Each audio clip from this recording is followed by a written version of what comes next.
Hello, MotoAmerica fans. It's time for another episode of Off Track with Carruthers and Bice. You'll laugh, you'll cry, and you may even learn something from this unlikely pair and their special guest. The mic is yours, Paul and Sean. Hello, everybody. It's Paul Carruthers, and I'm back for another edition of Off Track with Carruthers and Bice.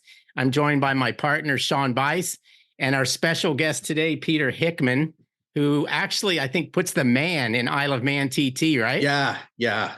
I mean, going through it, looking at your stuff today, it's pretty amazing. I mean, 13 Isle of Man TT victories, outright lap record at 136 and change, which I can't even comprehend. But and now we're going to do the Daytona 200. So that's obviously why we're talking to you. And it's a good excuse to talk to you because I like the Isle of Man as well. So tell us a little bit about what made you decide you wanted to do Daytona. Well, first of all, thanks for that's a rather awesome introduction. Thanks.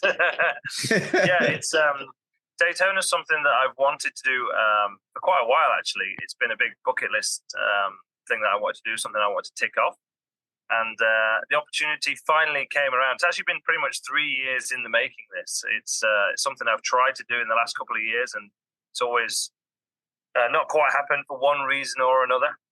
And then towards the end of last year, I managed to actually get everything, kind of dot all the I's, cross all the T's, and managed to get ourselves here. And I'm actually at Colin Edwards boot camp right now in Texas, just outside of Houston.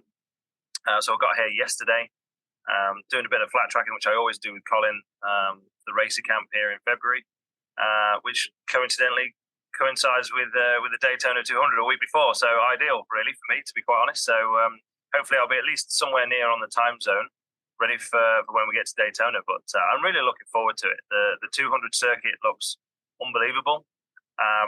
I say it's something I've wanted to do for a long time now, and to finally get the chance to do it, it's absolutely brilliant. Not only that, I'm doing it with my own personal team, which is a little bit different as well, and also with the support of Triumph and FHO, who I raced for back in Brit Superbikes and the Isle of Man TT as well. Everyone's kind of got involved and got behind the project, which is really, really cool. I might be going out on a limb here, but I have a feeling you're not going to have a hard time learning the track. Yeah, I mean, hopefully not. I mean, I'm somebody that tends to learn circuits pretty quickly anyway. You must. But obviously there's not too many corners to kind of take into consideration at Daytona. However, for how simple the course is, it's also quite intricate with knowing where to be on the circuit, particularly on the banking. It's where to be and how to be, and getting your timing right is a big part of it. So I've been watching the last couple of years worth of Daytona 200s just to try and get a few tips. I've got a really experienced teammate in Richard Cooper, who's riding for me as well. So he's been to Daytona. He's finished fifth in the Daytona 200 before. So hopefully he can bring some good experience to the team as well. We've got quite a few young lads actually in the team. So we've got a couple of 3 19-year-olds that are all part of the team, as well as some other experienced guys. So it's a real mix in the Peter Hickman racing team, which is good. So, Peter, I want to ask you, of course, in the United States, the Daytona 200 is absolutely iconic for us, but so is the Isle of Man TT as well. And it's gotten more so with TV coverage, I think, as we kind of understand it more. And even fans in this country, when we say something about you racing in the 200, people think, well, God, the guy's an Isle of Man person. So I want to ask you, what do you and your countrymen, think of the Daytona 200. You think about, Barry Sheen raced in it. Is it iconic for you guys as well?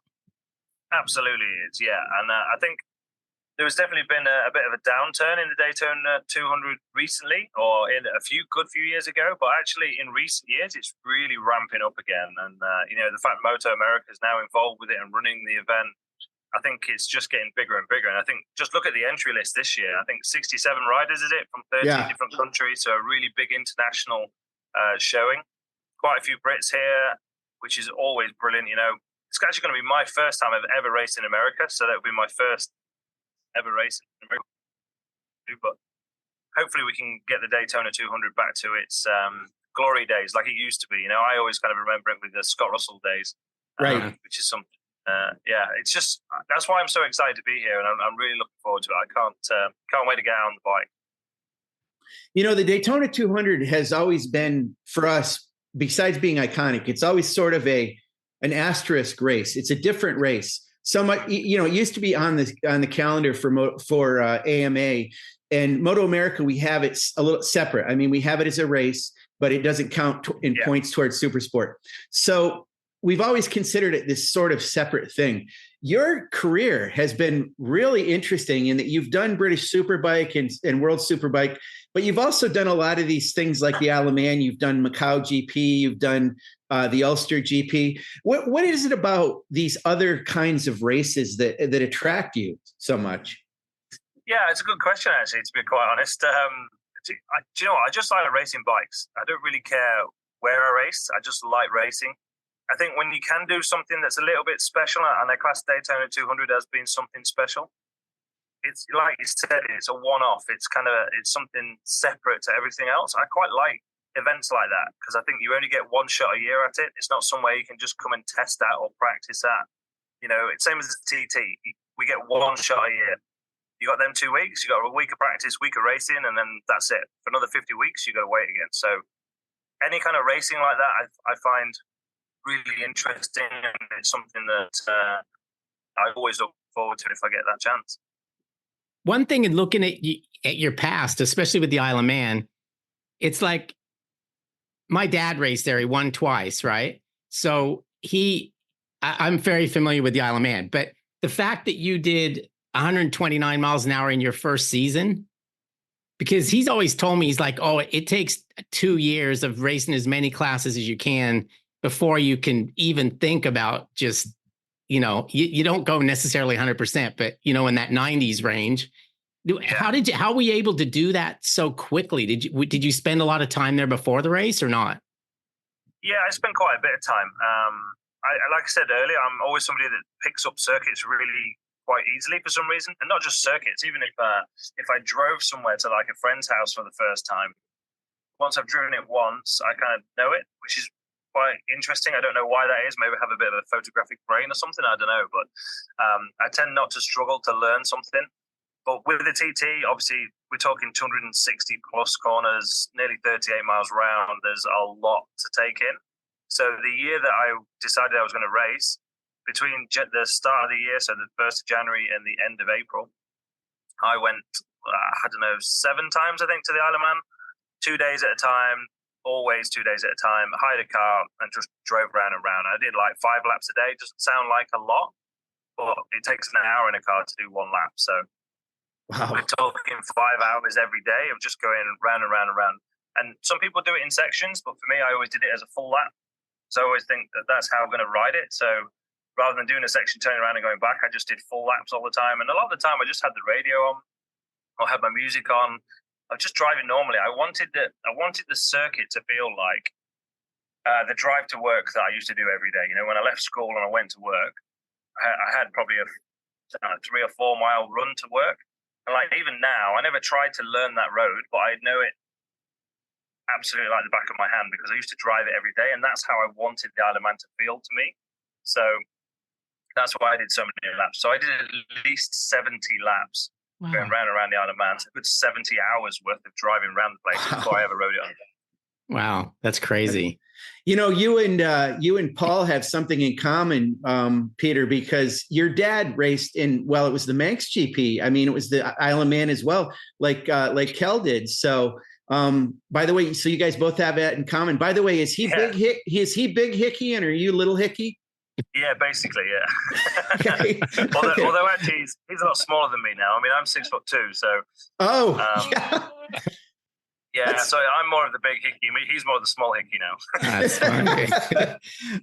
So one of the things I want to ask you is, so on racetracks that are kind of, well, they're closed courses. I know the Isle of Man is as well, but I'm talking about a circuit. So, you know, for the most part, unless they change configuration, they'll repave it. They'll do some things. As time goes by, the motorcycles get faster, the tires get better, the riders, I don't know, more talented possibly. But the point is, records keep going down. How in the heck do you keep going faster on a street where I know that the surface, I assume they repave it sometimes, but there are some turns there that, I mean, what's the fastest you can go and what is the slowest you have to go? What are the two speeds? Yeah, so just over the 200 miles an hour mark in a couple of places. Last year, I actually recorded the fastest ever time down Sulby straight, or fastest ever speed trap down Sulby. I think I did 202 mile an hour on the superbike at one point. But Sulby actually isn't really the fastest place. There's a couple of other places that are faster. So we are over the 200 mile an hour mark. The slowest actually, the Governor's Dip, probably 15, 20 miles an hour at that one point. Wow. So this is where people, I mean, the 136 mile an hour average is already massive. I think we all know that and understand that. However, to get that average, when you realize how slow some of the corners really are, we're 95% of the lap, we're over 160 miles an hour, like easily. And I know from start, which is 24 miles ish, something like that, the average is like 100. So from start line to over halfway through the course is over 150 mile an hour average. And again, even at that, there's some slow corners. So it's something I've never really looked at on the data, but it'd be really interesting just to see exactly what percentage we're over, like 160 mile an hour. But for me, it's over 95% of the course is over 160 mile an hour. Now, do you still think do you always go there thinking there's more to get? No, not really. I mean, something I get asked a lot is, are you going to break the lap record again this year? Is this what you're going to do? To be honest, the lap record's really nice icing to have on the cake. It's kind of a nice little accolade to have. However, lap records will always get broken. They don't ever last forever. The race win is what counts, and that's what we're. I want to go and race. I want to race. I want to enjoy myself. That is priority number one, and stay safe, of course. But obviously, winning the race is what really matters, and nobody can take that win away from you once you have it. So, winning the race at the slowest possible pace is always the idea. The lap record is just an added bonus if it happens, and usually it only really happens if the race is going that way that you need to push that little bit more and beat your opponent. Now, a lot of people may not know, but obviously with the TT, it's not a group start like it is MotoGP or even MotoAmerica. They start you off based on, I think, is it your finishing position from the year before in that race? It goes on. It technically goes on lap speed from your previous 2 years. So the top 20 riders are classed as seeded riders, and they're the top 20 fastest riders lap time wise from the previous 2 years usually. And technically, we just start off in number order. So because I'm the fastest, I should start number one. However, that would also be a little bit boring for spectators, and also it means that they can't really teach anybody else. So, when I started out, when in year 2 and year 3, they actually bumped me up into the top 20, so that I could learn off some of the faster riders. Does that make sense? So, So in year 2, I started number 17, so I had a couple of riders behind me that were maybe a little bit faster than me. And then year 3, I was actually number 5. So I had a lot of riders behind me that were really fast, but it meant that I could learn off them. Every time they passed me, I could learn something for a corner or two, and then that improved my experience and my knowledge. So they do try and mix it up a little bit. I always start usually number 10 now. I don't like being number 1 on the road. It's a bit of a weird thing, but I just don't like setting off down that road first for some reason. And number 10, I got given a while ago, and it just seems to work for me. The first time I ran number 10, I got 5 podiums out of 5 races, which were my first podiums at the TT, which is 2017. And from then, I've never really looked backwards. So it's just a number that seems to, I'm not superstitious, but it's a number that seems to have worked for me. So we've ended up keeping it for now anyway. Well, my dad always said there was nothing better than like your rival being ahead of you, and then you catch him on the track because, he knows he's beaten at that point, Yeah. So yeah, so I can understand that. Yeah, just a little bit of that, and then try and keep whoever they think will be the favourite. So at the minute, you'd obviously class myself, Michael Dunlop, probably Dean Harrison as the favourites at the minute for a lot of the races. So they try and keep us as far away from each other as possible. So Dean's was number 2 last year, Michael was number 6. So there's a good 40 seconds between them. And then I was number 10, so there's 40 seconds between me and Michael as well. So they try and split who they think would be the favourites. up as much as possible so that nobody's gaining an advantage. So, Peter, since this is a public road, how much does the course change by year or over time? Do they repave all of it? Do they repave sections? Like, I'm talking about what they need to do for motorists as well as for you guys. I mean, how do they maintain it for kind of both purposes? A bit of everything. So yeah, usually there's always a bit of new tarmac somewhere around the course, whether that be small fiction. Obviously, they're doing a lot of normal roadworks maintenance like there would be. The good thing is that they work really well with the department who run the Isle of Man TT. So whenever the road team need to do something to the road, they'll consult with the race team and make sure that they're not doing something that's going to affect us as riders. And make sure they do it in a way that helps us as much as anything. So even last year, there was actually quite a lot of new tarmac around the place. Some really big sections that had been resurfaced. But yeah, every year I've been, the surface has always been, they generally always make it better, which is a good thing. Nothing seems to have got worse so far. I'm going to touch the wood, but yeah, everything so far has been really good. Well, I mean, do you guys have issues? Not so much Paul in California, but I live in the state of Ohio, and I mean, potholes are a thing. Isle of Man probably has some changeable weather. Are there ever any issues like potholes that they have to repair? And they must have to be really careful if they do it for that course. Yeah, they're well on top of it. For the actual TT course itself, they are super on top of that. So there's never any potholes or anything like that. The surface is good. It's not necessarily smooth. There's a lot of bumps.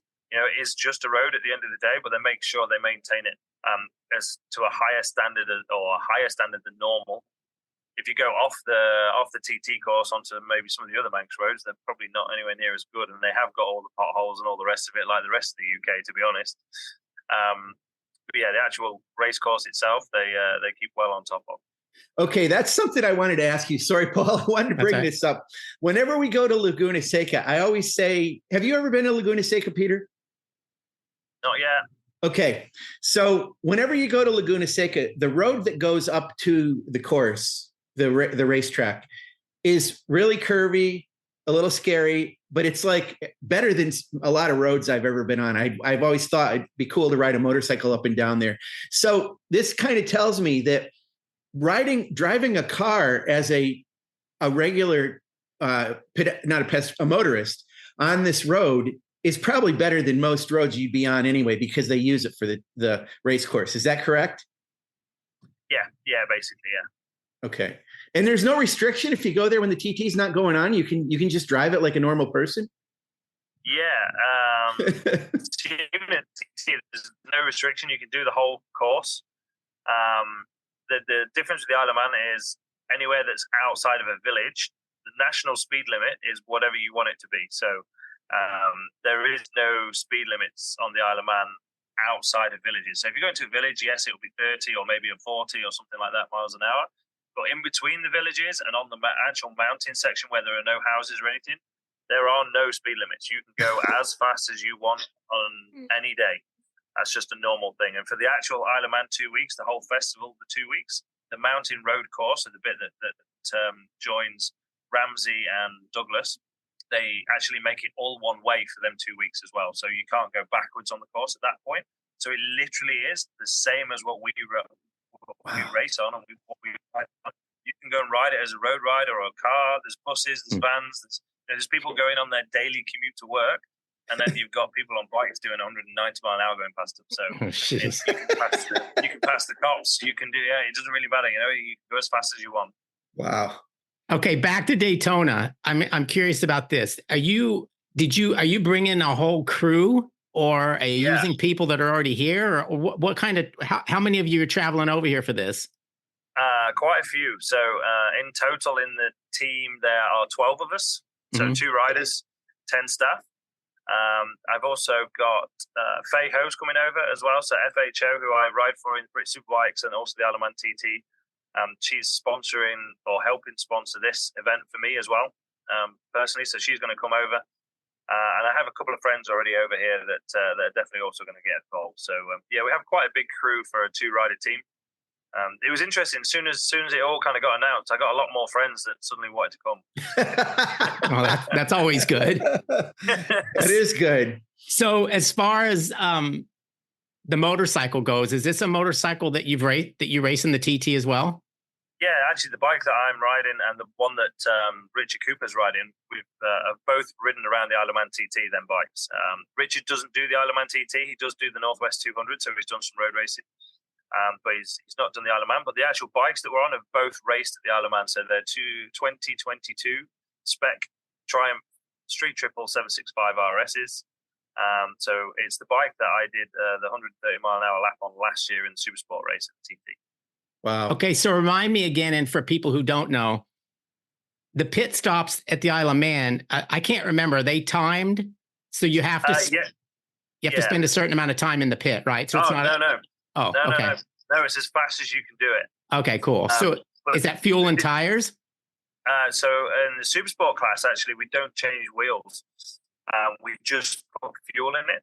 But the fuel's done very different at the TT. It's gravity fed like a normal pump, but look, there's no pump. It's just a gun and gravity fed out of a tank. So the pit stops actually take around 50 seconds to a minute, something like that. Whereas here at Daytona, obviously, we have quick fill dump tanks.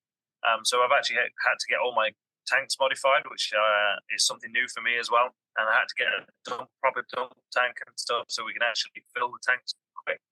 And obviously, we need to be changing front and rear wheels. So we've had a load of parts made, and we've done some research and done our own stuff. In fact, I've even brought some parts out with me that we've not tested yet that we're going to have to at the start of the week because everything was a bit last minute on a couple of things. But yeah, it's something going to be quite new for us, changing wheels as fast as possible. But yeah, let's see what we can do. Yeah, and one of the things I want to say for the fans that want to keep track of Peter Hickman out there, he's on a Triumph Speed Triple RS, but also it's a 765, and his number is 765, right, Peter? So we're going to know your displacement when you're riding around there. Yeah, exactly that. So the bikes that we're racing are part of the new generation class. So the new generation of Supersport bikes. So yes, it's an oversized CC, but then it's been restricted to engine spec, and also the electronics hold back the bike from its full potential. So the whole idea is no matter what bike you're on, everything's equivalent to a top flight 600cc proper Supersport engine. Yeah, and the balancing we've had has been pretty good. I mean, last year was great considering that 955, and there was 636 and 750 Suzuki, and obviously the Triumphs too. So it's been pretty good. I assume it's going to be balanced pretty well this year. One of the things I want to ask you: so you've never done the Daytona 200. Have you ever been to Daytona International Speedway? Not at all. No, it's going to be completely new. So okay, yeah, I can't wait to see the banking.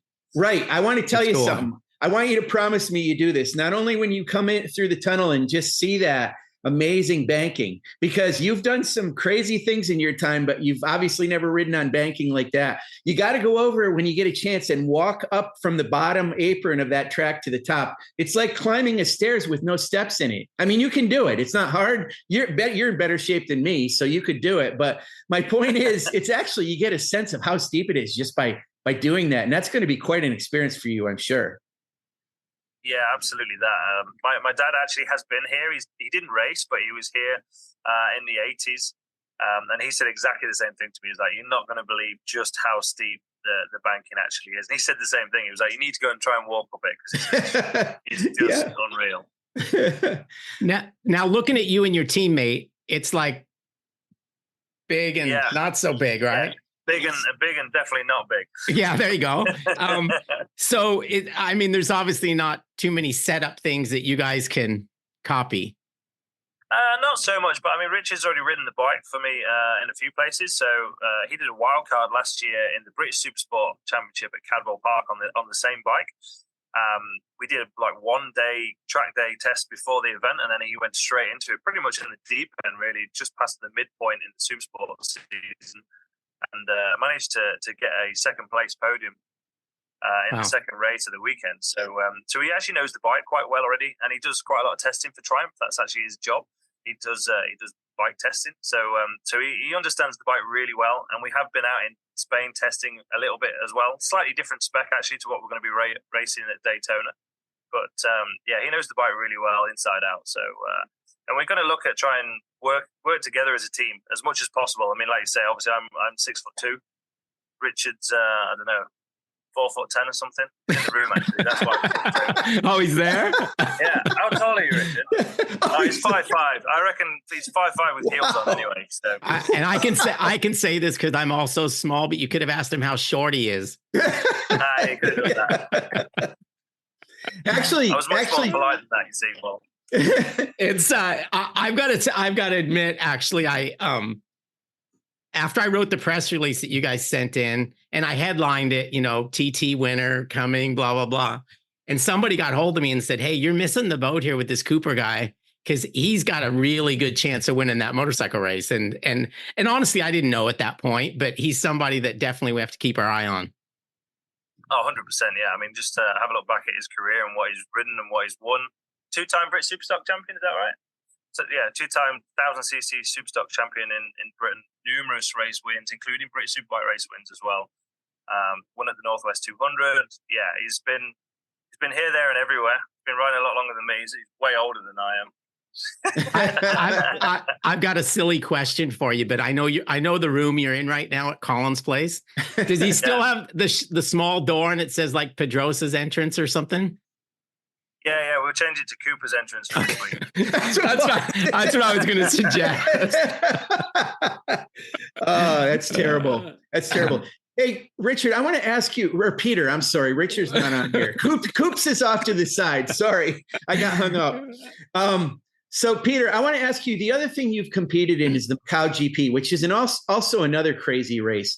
The thing I can't get over, and I've never been there, and I don't even know if I watched it all on TV, but there's that one section where you guys kind of skim your shoulder on that Armco guardrail. Do you touch the Armco? Are you doing that going through there? I try not to, yeah. It's quite a few riders do. It's a really particular, there's one particular spot where it happens a fair bit. You can actually do it pretty much the whole way around the course if you really want to, but there's that one particular corner, just the way the layout of the circuit lends itself to it. A lot of riders have obviously to brush the wall there, and the camera people always know, so the photographers are always in the right spot to try and get it. I've never. I think maybe I've touched it once or twice, maybe, but yeah, that's about it for me. I try and avoid the walls, to be quite honest, in Macau. Yeah. Well, when you touch it, does it grab you or does it slide okay? Do you feel it when?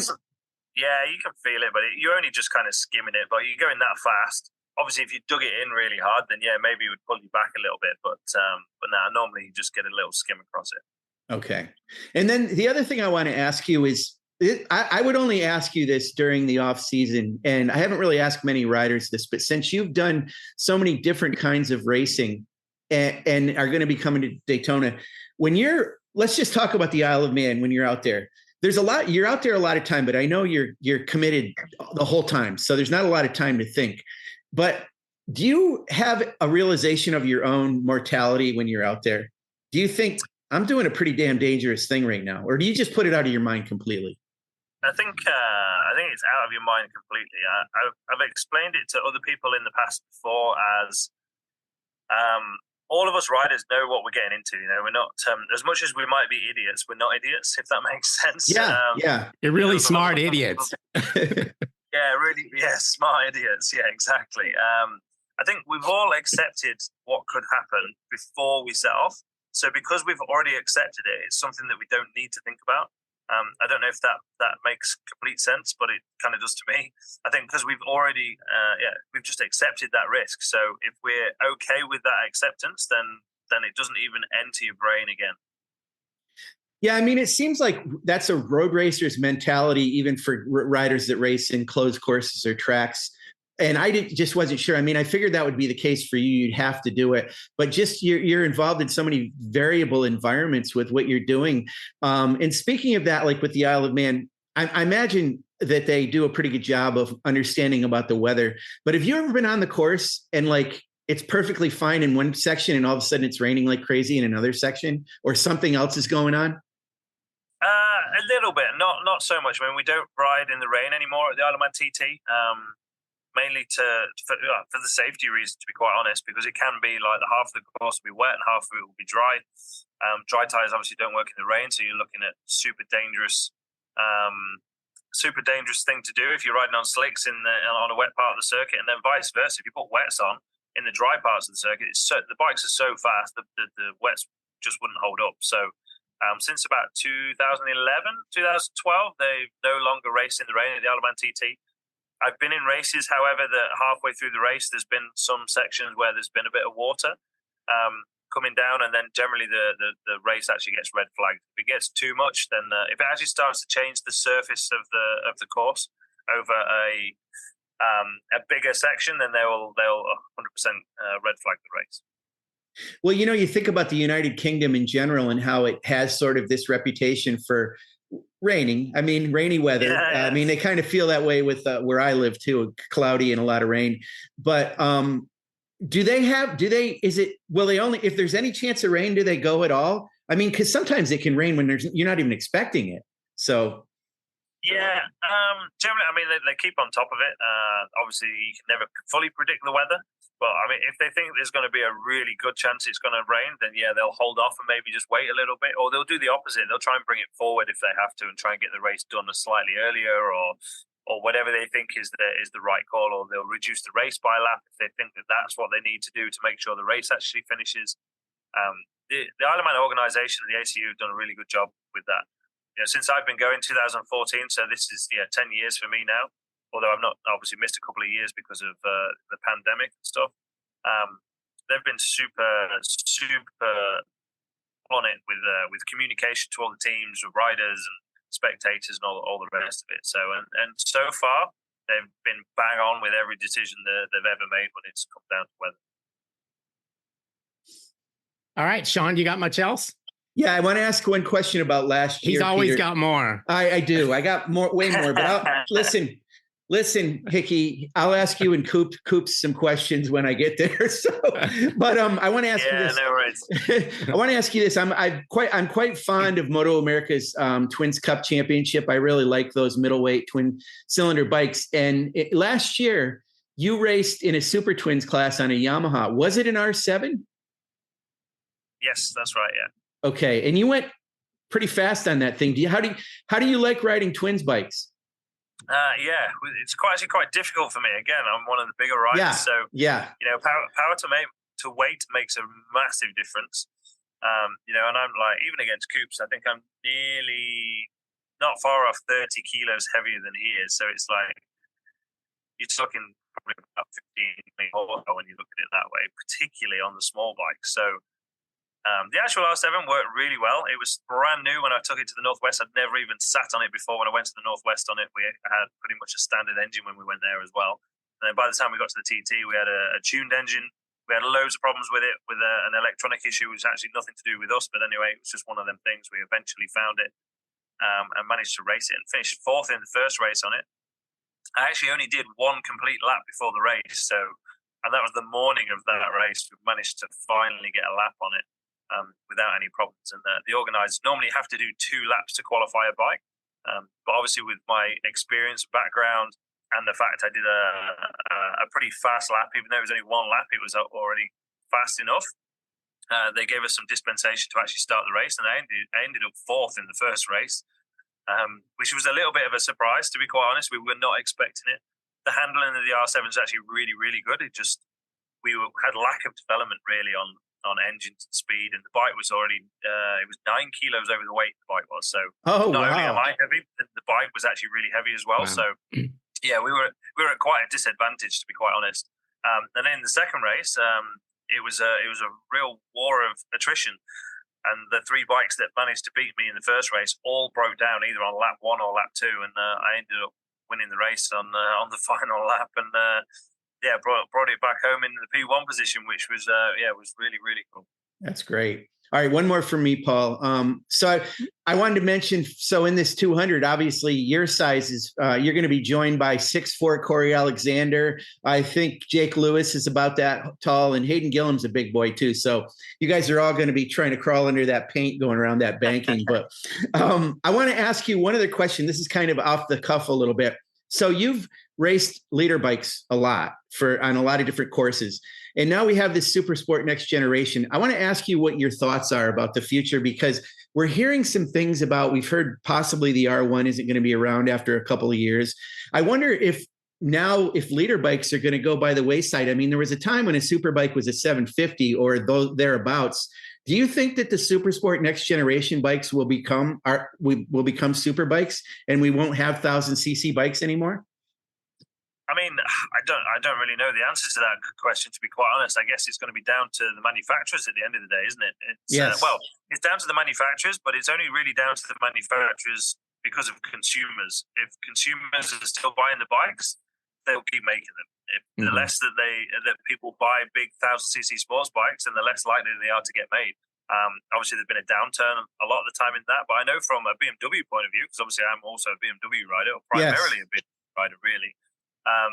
They sell a lot of 1,000cc super bikes. So I think for them at this current moment, they don't have necessarily a plan to stop making 1,000cc bikes because they're selling so much. So I guess really it's always going to be down to the manufacturers of what happens with it. With the new generation coming through, where you've got this big mix of all sorts of different classes of bike almost racing in the same race on a balanced rule, I can see how that could be quite appealing and particularly could end up being the way forward in future, depending on what happens with all the manufacturers.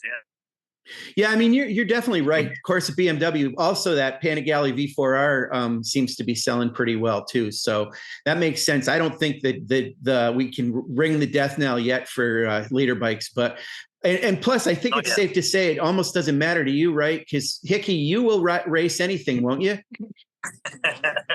Yeah, whatever gets put in, I'll race it. But I must admit, I am a fan of the big bike. I love the 1,000cc bikes. I know there was a rumor a while ago that the 200 was going to go back to superbikes, and that definitely excited me a bit as well. But I've not heard anything on that. I've not heard anything on that in more recent times. But I know a few years ago there was definitely a rumor about it becoming a 1,000cc race again. But it'd have to be shortened a bit. Yeah. The other thing with it too, as much as we we all love super bikes, but if it wasn't for the class and the structure we have now, there's no way there'd be 67 of them at Daytona, Yeah. Yeah, they're expensive to run. To run them properly, they're expensive. Yeah. Okay, we're gonna cut you loose and go back to go back to flat tracking and be safe, because it's probably more dangerous than Daytona. It probably is. Yeah. No, I'm gonna be looking after myself this week. We're gonna have some real good fun here. And that's great.